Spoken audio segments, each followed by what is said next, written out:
Ei pessoal, mais uma semana aqui para poder falar um pouco para vocês sobre a matéria que está na quarta semana do PET, que é funções inorgânicas. As funções inorgânicas, elas são 4. A química ela é dividida entre substâncias inorgânicas e substâncias orgânicas. As substâncias orgânicas antes eram faladas aquelas substâncias que eram provenientes de algum material que contenha vida. Então, plantas, por exemplo, seria orgânico, animais são orgânicos, mas existem aquelas substâncias que são derivadas de produtos minerais. Esses produtos minerais geram as substâncias inorgânicas. Então, nós vamos ter 4 tipos, que são os ácidos, as bases, os sais e os óxidos. Então, as funções inorgânicas são 4. Sais, bases, ácidos, bases, sais e óxidos. Nós vamos começar a falar sobre os ácidos. Os ácidos aquelas substâncias que geralmente têm aquele sabor azedo, né? São substâncias que, quando muito fortes, elas podem corroer a pele, como o ácido sulfúrico. Então, essas substâncias elas são muito importantes na produção de outras substâncias que a gente utiliza muito no nosso dia. Um exemplo é o sal de cozinha, que é proveniente do ácido clorídrico com o hidróxido de sódio como uma base. Juntando os dois, a gente forma o sal, que a gente utiliza na nossa cozinha. Então, os ácidos eles são muito importantes na fabricação de outras substâncias e também na utilização no nosso dia a dia. Eu vou citar depois alguns ácidos que a gente usa muito no nosso dia, que são muito importantes para a nossa vida. Os ácidos, a característica do ácido é que ele, em meio à água, quando a gente dissolve um ácido em água, ele libera um cátion H+. Então, para ser ácido, ele precisa liberar o único cátion que é H+. Então, um exemplo aqui, ó, HCl, quando a gente coloca na água, ele vai formar H+, e Cl-. Então, o H+ vai ser o único cátion. HCN, que também vai ter como único cátion o hidrogênio. H2SO4, HNO3, HClO e por aí vai. São muitos ácidos. Reparem que os ácidos, eles possuem hidrogênio do lado esquerdo da fórmula. Então, nós vamos ter sempre a substância começando com hidrogênio. Esses ácidos, eles são classificados de acordo com a quantidade de hidrogênio que ele tem, de acordo com a força que ele tem e de acordo com a sua composição. Então, eu vou começar falando sobre a composição. Esses ácidos aqui, ó, se vocês repararem, eles não contêm oxigênio. Então, o nome deles vai ser hidrácidos, porque eles não possuem oxigênio. Já os ácidos que têm oxigênio, eles são chamados de oxiácidos. Então, aqui, ó, esses ácidos que possuem oxigênio são os oxiácidos. Os ácidos também são classificados pela quantidade de hidrogênio. Se eu tenho um hidrogênio apenas, então ele é um monoácido. Se ele tem 2 hidrogênios, como o ácido sulfúrico, ele vai ser um diácido. Se ele possui 3 oxigênios, como o ácido fosfórico, H3PO4, então ele vai ser um triácido. E se ele possui 4 oxigênios, ele vai ser um tetraácido. Então, pela quantidade de hidrogênio, nós vamos ter essa classificação. E os ácidos, eles também podem ser considerados fortes, fracos ou moderados. Os ácidos fortes são aqueles ácidos que, ao pegar, a gente tem já possui uma reação. Já os ácidos fracos, eles são mais fracos para ocorrer uma reação, como por exemplo o ácido cítrico que tem nas frutas ácidas, por exemplo o limão. Aquele ácido cítrico, ele é um ácido fraco. E o que determina se um ácido vai ser fraco ou um ácido vai ser forte? O que determina é o seu grau de ionização. Então, os ácidos, eles sofrem ionização, porque geralmente eles possuem ligação covalente. Então, ao colocar em água, eles precisam quebrar aquela ligação e transformar em íons. Então, o seu grau de ionização é que vai definir se aquele ácido vai ser fraco ou vai ser forte. Quanto mais rápido o ácido se ionizar, ele é forte.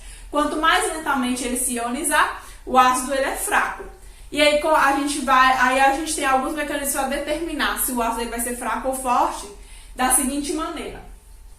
Para os hidrácidos, ou seja, ácidos que não contêm oxigênio, eu tenho o HCl como o ácido mais forte, depois o HBr e depois o HI. Esses três são os ácidos mais fortes, se tratando de hidrácidos. Nós temos o HF, que é um ácido moderado, sem oxigênio, é um ácido moderado.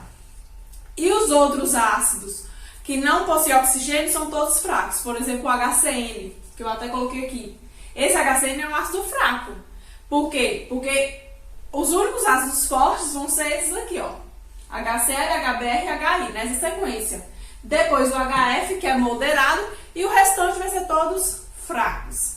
Para os oxiácidos, nós vamos determinar a sua força pela relação entre oxigênio e hidrogênio. Nós vamos pegar a quantidade de oxigênio menos a quantidade de hidrogênio e fazer a subtração. E aí nós vamos ter o seguinte resultado. Se der 0, o ácido é fraco. Se der 1, o ácido ele é moderado. Se der 2, o ácido ele vai ser forte. E se der 3, o ácido é muito forte. Então, nós vamos fazer aqui para alguns, só para vocês conseguirem verificar. Eu tenho um oxigênio e um hidrogênio, ou seja, vai ser 1 menos 1, vai dar 0. Ou seja, esse ácido é fraco. Fraco. Aqui eu tenho 2 oxigênios e um hidrogênio, então vai ser 2 menos 1, que vai dar 1. Esse ácido, ele vai ser moderado. Ele não vai ser nem muito forte, nem muito fraco. Esse HClO3, eu tenho 3 oxigênios e um hidrogênio. 3 menos 1 vai dar 2. Então, esse ácido, ele é forte. E eu tenho HClO4. 4 menos 1, 3. Então, esse ácido, ele é muito forte. O ácido sulfúrico, por exemplo. Eu tenho 4 oxigênios e 2 hidrogênios. 4 menos 2 vai dar 2. O ácido sulfúrico, ele é um ácido forte. Então, para os hidrácidos, são apenas esses.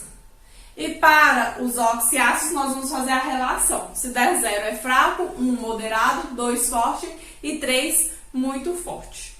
Agora nós vamos falar um pouquinho sobre como que dá o nome para um ácido. Os nomes, eles vão seguir o nome dos seus ânions. Então, para isso, tem uma tabela de ânion já toda feitinha. E eu vou deixar para vocês lá no material, no mapa mental, tá? Tem uma tabelinha de ânions lá para vocês consultarem, quando for preciso. Então, o que acontece?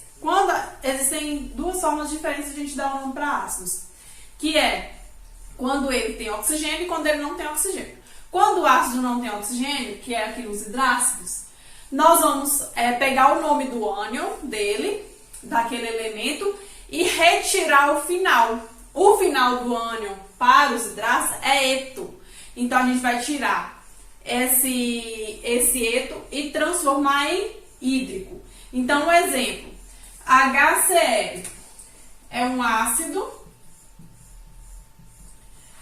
Esse Cl, lá na tabelinha de ânions, vai estar escrito cloreto na frente. Vocês vão tirar o eto, então vai ficar aqui, ó. O nome do ânion é cloreto, certo? Nós vamos retirar isso aqui, o eto, e colocar a terminação hídrico. Então, o nome do ácido fica ácido clorídrico. HF, então nós temos um ácido. O nome do F lá na tabelinha de ânions é fluoreto. A gente tira o eto, então vai ficar fluorídrico. E aqui para o ácido com iodo. Então vai ficar ácido. O nome do ânion é iodeto, vai ficar iodídrico.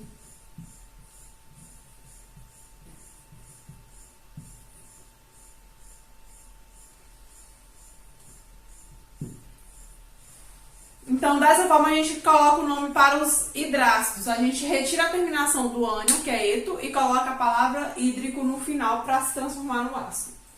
Para os oxiácidos, existem duas formas, que é a terminação oso e a terminação ico. A terminação oso é quando o ácido ele vai ter mais de uma forma de ser escrito, então o oso vai ser para aquele ácido mais fraco e o ico para o ácido mais forte. Mas como que a gente vai determinar isso? Também através do ânion. Então, um exemplo aqui, ó, H2SO4. O enxofre, ele pode formar vários tipos de ácidos, tanto fracos, como moderados, como fortes. Então, o que acontece?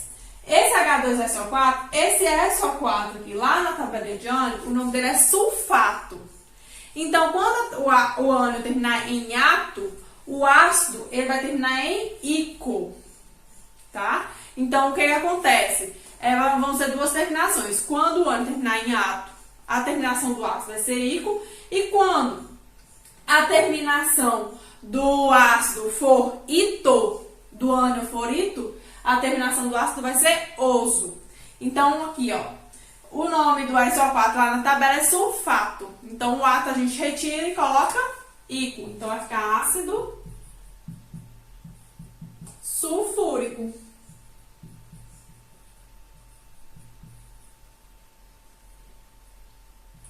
Lá na tabelinha, aqui era sulfato. Nós tiramos o ato e ficou sulfúrico. HClO. Lá na tabela, esse ClO, porque é só o ânion, né, que a gente vai olhar o nome, então a gente retira o hidrogênio e olha o restante. Esse ClO lá na tabelinha, o nome dele é hipoclorito. Hipoclorito. Então, esse hipoclorito, nós vamos transformar ele em hipocloroso, porque o ito nós vamos tirar e colocar o oso. Então, vai ficar ácido hipocloroso. Esse ácido hipocloroso, esse ácido hipocloroso, quando a gente reage ele com a base NaOH, que é tipo a soda cáustica, a gente transforma ele em hipoclorito de sódio, que é a água sanitária. Então, se vocês forem na água sanitária da sua casa, aí vocês podem ver que o nome dela é hipoclorito de sódio. Ou seja, nós temos a reação desse ácido aqui hipocloroso com a soda cáustica, que é o hidróxido de sódio. E aí a gente tem o hipoclorito de sódio, que vocês podem olhar lá no rótulo, vai ser água sanitária. E no caso aqui do HNO2, o nitrogênio ele também pode formar vários tipos de ácidos, tanto fortes como fracos como moderados. Por exemplo, o HNO2, o HNO3. Então aqui, ó, HNO2. O NO2, lá na tabelinha de ânions, o nome dele é nitrito. Então aqui nós vamos tirar o ito e vai se transformar em nitroso. Então, sempre nós vamos ficar atento à terminação dos ácidos e às terminações dos ânions. Se o ânion terminar em ato, o ácido vai terminar em ico. E se o ânion terminar em ito, o ácido vai terminar em oso. Eu deixei um esqueminha lá no material, no mapa mental, e aí vocês podem dar uma olhada, tá? Porque o quadro é pequeno, não dá pra ficar anotando tantos detalhes. Mas lá tá bem especificadinho o que o ânion transforma no que. E também tem a tabela para vocês conseguirem consultar e ver o nome dos ânions. Agora eu vou falar um pouco para vocês sobre as bases. As bases, elas também são chamadas de hidróxidos. Por quê? Porque quando a gente coloca uma base em água, ela vai liberar como único ânion o OH-. E esse OH-, o nome dele é hidroxila. Então, por isso as bases também são chamadas de hidróxidos. Como lá no ácido, ele sempre liberava o cátion OH+, nas bases eles vão sempre liberar o ânion OH-.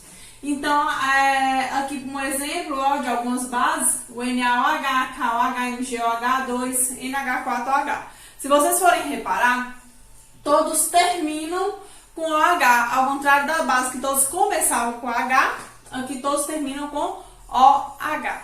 Então, isso é uma característica das bases. As bases, elas podem ser classificadas como monobase, dibase, tribase, tetrabase, a mesma coisa dos ácidos, né? Se eu tenho uma hidroxila, como aqui, eu tenho uma monobase. Se eu tenho duas hidroxilas, como aqui, eu tenho uma dibase. Se eu tenho 3 hidroxilas, um exemplo,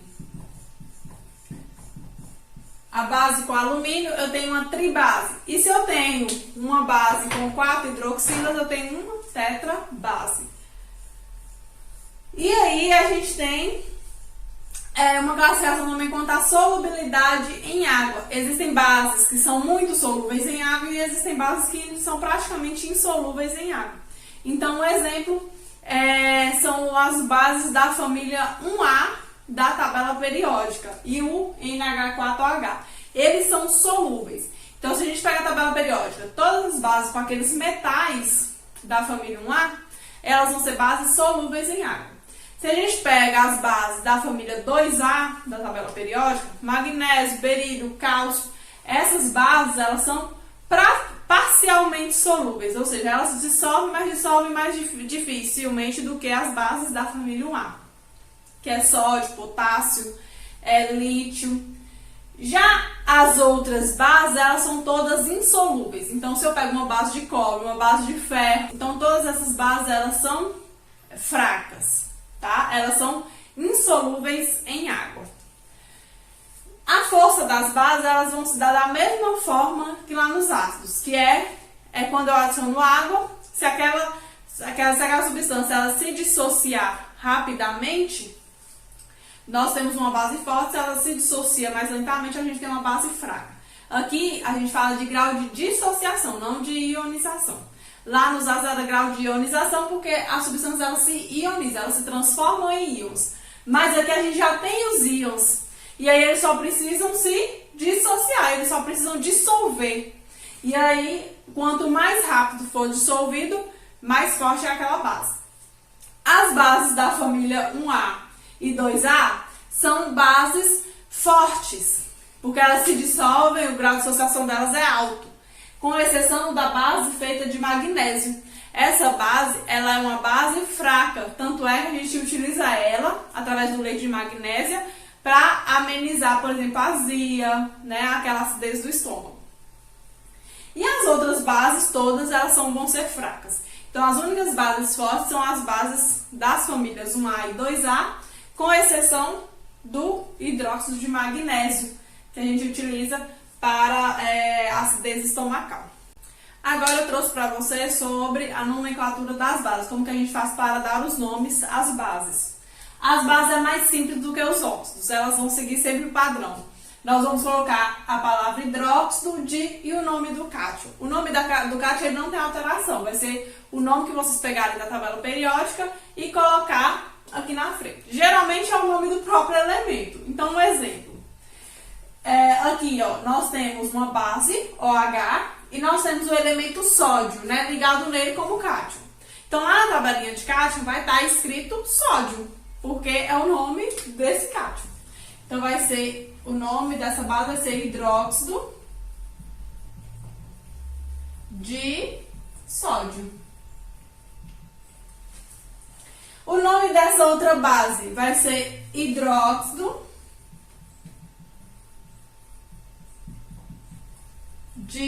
e o nome do cátion, que lá na tabelinha vai ser potássio. Então, nós vamos colocar hidróxido de potássio. Da mesma forma que eu deixei no material uma tabelinha de ânions, eu também deixei o material com a tabelinha de cátions. Então, é só vocês irem lá e consultar quando for preciso. Aqui, ó, eu tenho uma base de magnésio, então vai ser um hidróxido de magnésio.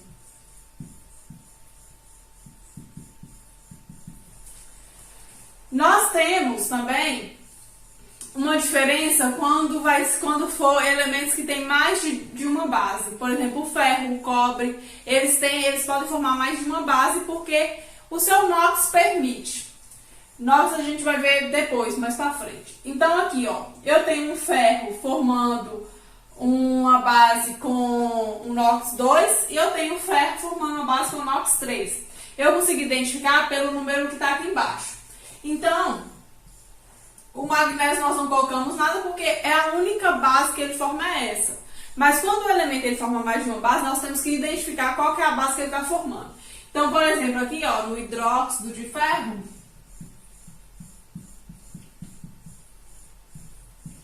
nós vamos colocar o nome hidróxido de ferro. Esse 2 aqui embaixo nós vamos escrever em números romanos, tá? Então, hidróxido de ferro 2. Ou então, como o 2 é menor que o 3, hidróxido ferroso. Hidróxido ferroso. Já aqui, ó, nós temos o hidróxido 3. Então, nós vamos colocar 3 em números romanos. Ou então, hidróxido férrico. A terminação írico para o que for maior e a terminação oso para o que for menor. Se for a base de cobre, CuOH, que no caso é Cu cobre 1, então vai ficar hidróxido de ferro de cobre 1 ou hidróxido cuproso.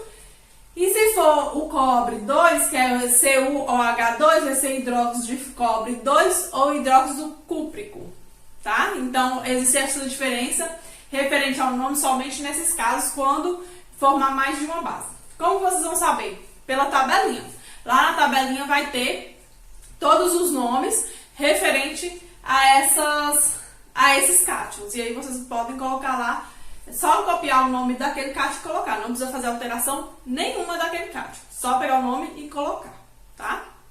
Agora eu vou falar um pouquinho para vocês sobre os sais, né? Que é a terceira função inorgânica. Nós temos os ácidos, as bases e os sais. Então, aqui os sais, eles são a reação entre uma base e um ácido. Então, se eu pego uma base e um ácido e coloco juntos, eles vão sofrer uma reação.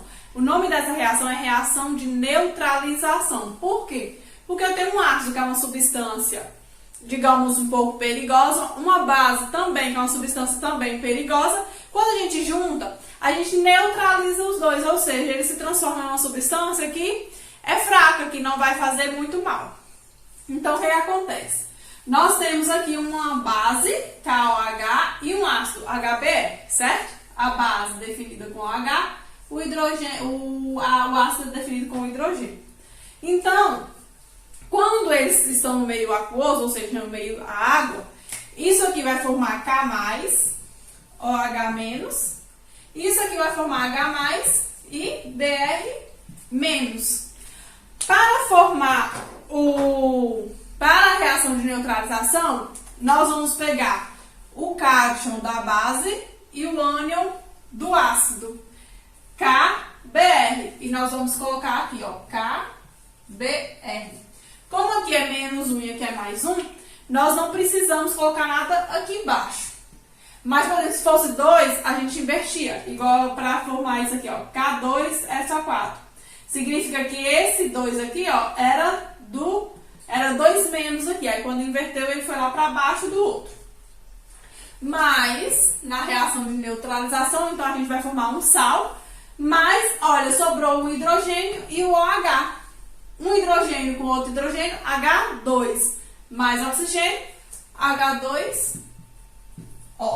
Então, quando a gente reage uma base com um ácido, nós vamos formar um sal mais água. Então, a gente forma aqui um sal mais água. Então, essa é a reação de neutralização. Então, o sal ele é proveniente de uma reação de neutralização entre uma base e um ácido. Esses sais, eles são classificados também, né, de acordo com a sua característica. Então, um exemplo.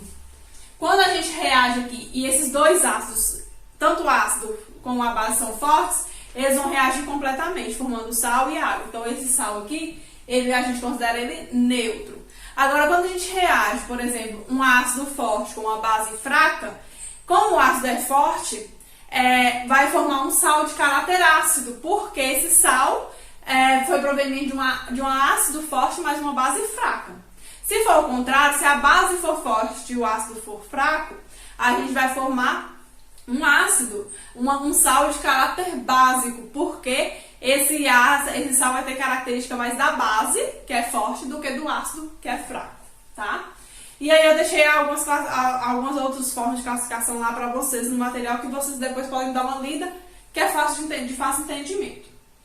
Agora, para a gente dar um nome para o ácido, para a gente dar um nome para o sal, nós vamos fazer da seguinte forma. Nós vamos pegar o nome do ânion, desse sal, e o nome do cátion.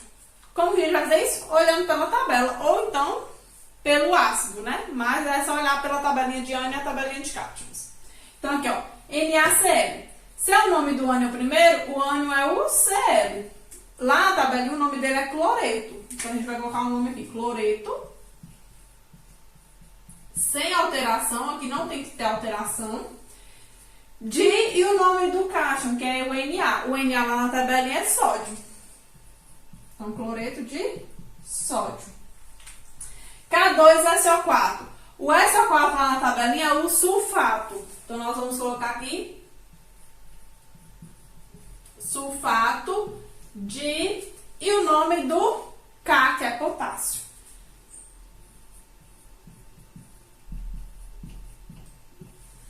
Quando nós temos, igual lá na base que eu falei, quando a gente tem dois tipos de cátion, nós temos que identificar ele. Então aqui, ó, eu tenho o Fe2SO4, que é o 3, e o FeSO4, que é o 2. Então nós vamos ter aqui, ó, o sulfato férrico e o sulfato ferroso.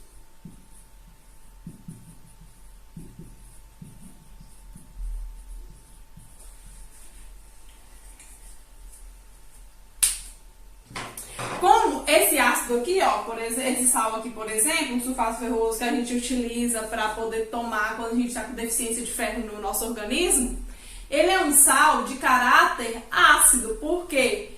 Olha para vocês verem. Ele veio de uma base que é o FeOH2, que é uma base fraca, porque as bases fortes são apenas as bases da família 1A e 2A.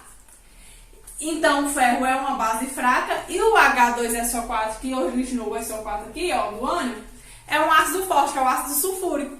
Então, esse sal que a gente toma, ele tem um pouco de caráter ácido, porque ele veio de um ácido forte com uma base fraca, tá? Então, aqui tem alguns exemplos, e lá no material eu deixei mais alguns. Então, depois vocês vão lá e olham. Então, algumas características dos sais são que eles possuem sabor salgado, a maioria deles possui sabor salgado, a maioria deles se dissolvem em água, eles formam polos, né? Eles formam íons, então eles formam polos positivos e polos negativos, então eles são muito fáceis de se dissolverem em água. Então, aí são algumas características dos sais, né? Só para finalizar, vou falar um pouquinho sobre os óxidos para vocês.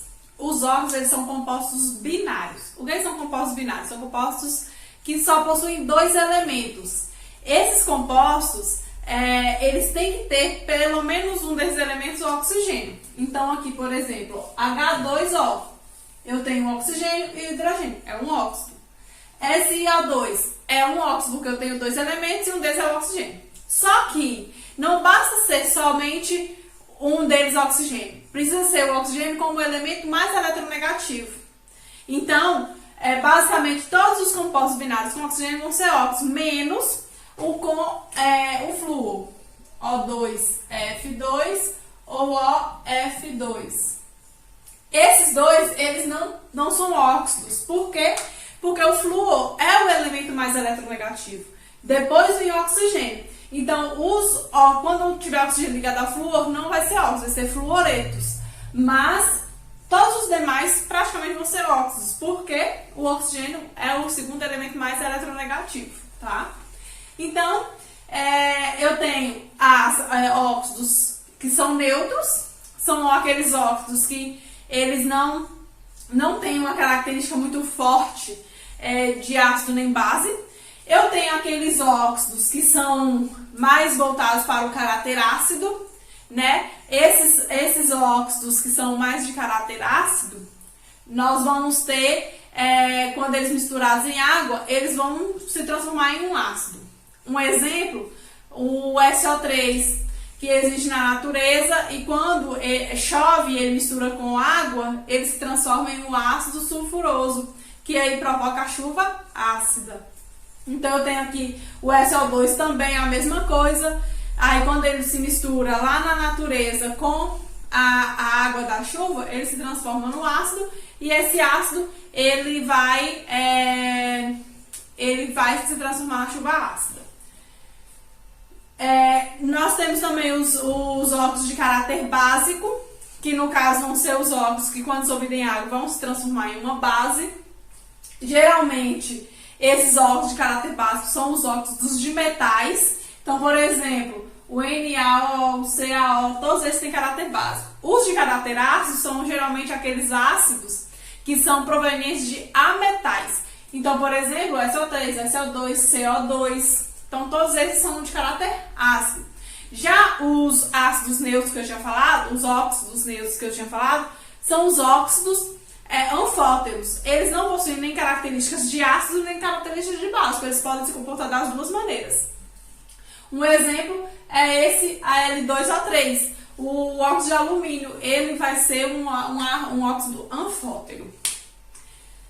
Esses óxidos, eles também podem ser classificados quanto ao tipo de ligação. Os óxidos moleculares são os óxidos feitos a partir de ametais. Então, eu tenho um oxigênio e um ametal. Então, aqui, ó, o CO2, NO, SO3, SO2, todos esses são óxidos moleculares, porque eles são feitos através de ligação covalente. Já os óxidos iônicos, eles são feitos de metais com oxigênio. Então, eu tenho aqui, ó, o SiO2, o Al2O3, o CaO, todos esses são óxidos iônicos. A água também é um óxido molecular, tá? Porque ele é feito através de uma ligação covalente. Para a gente dar um nome para os óxidos, nós vamos utilizar a palavra óxido e o nome do elemento que está seguindo ele. Então, aqui, ó, um exemplo, óxido e o nome do elemento. O elemento que segue ele é o sódio, então óxido de sódio. Aqui, CaO, nós temos óxido de cálcio. Nós temos óxido de cálcio. Quando se trata de óxidos moleculares, ou seja, óxidos de ametais, nós temos que colocar se ele é monóxido, dióxido, trióxido. Então, um exemplo, o CO2. Eu tenho um ametal ligado ao oxigênio. Então, isso aqui é um óxido molecular. Nós temos dois oxigênios. Então, isso aqui vai ser o dióxido de carbono, que é o gás carbônico que a gente expira na nossa respiração. Dióxido de carbono. Se eu tenho CO somente, nós temos o monóxido de carbono, que é um óxido que para a gente, para o ser humano, ele é asfixiante. Porque quando a gente respira, o oxigênio ele se liga na hemoglobina para fazer a troca gasosa, para o nosso sangue circular e fazer a troca gasosa. Quando a gente está em um ambiente que esteja liberando CO, o CO ele se liga mais facilmente à nossa hemoglobina do que o oxigênio. Então, se a gente está em um ambiente que só tenha CO, que não tenha ventilação, para esse CO se dispersar, aí a gente vai chegar um tempo que a gente vai morrer asfixiado, porque esse óxido ele se junta mais à nossa hemoglobina. Um exemplo desse óxido é quando a gente deixa um carro ligado na garagem sem ele estar rodando, ou em qualquer outro lugar. Se a gente deixar apenas ele ligado sem rodar, o carro ele vai liberar CO somente, porque ali não está ocorrendo a combustão completa. O CO é proveniente de uma combustão incompleta. Então, se o carro está parado, só ligado, ele vai estar liberando CO. Se a garagem estiver toda fechada e tiver gente lá dentro conversando, ou sei lá, brigando, ou fazendo qualquer coisa, aí no caso vai morrer asfixiado, porque o ambiente está fechado, está liberando um gás que é para a gente asfixiante, e ele vai se ligar a nossa hemoglobina mais facilmente. E aí chega um tempo que nós não resistiríamos. Tanto os ácidos como as bases e os sais e os óxidos, existem alguns que são principais, que são os que a gente mais utiliza na nossa vida. Então, eu deixei para vocês no material falando sobre cada um, por exemplo, o ácido sulfúrico, para que ele é utilizado, o hidróxido de sódio, que é a soda cáustica, para que é utilizado, qual é a maior utilização na nossa vida, sobre os sais, o NaCl, o sulfato ferroso. Então eu deixei lá para vocês alguns exemplos de sais, óxidos, ácidos e bases que a gente mais utiliza e que vocês podem dar uma lida para vocês conseguirem entender um pouco mais, tá? Qualquer dúvida, vocês podem me perguntar, pode mandar no grupo, pelo Conexão Escola ou no meu privado, que eu estou pronta para poder tirar, tá? A nossa semana, o nosso PET 1 se encerra com esta semana, então, agora os nossos vídeos eles vão vir apenas no segundo bimestre referente às matérias, tá? Mas se vocês precisarem de alguma orientação quanto a alguma outra coisa, vocês podem me solicitar, que na medida do possível eu consigo fazer para vocês, viu? Bons estudos a todos e qualquer coisa podem me chamar.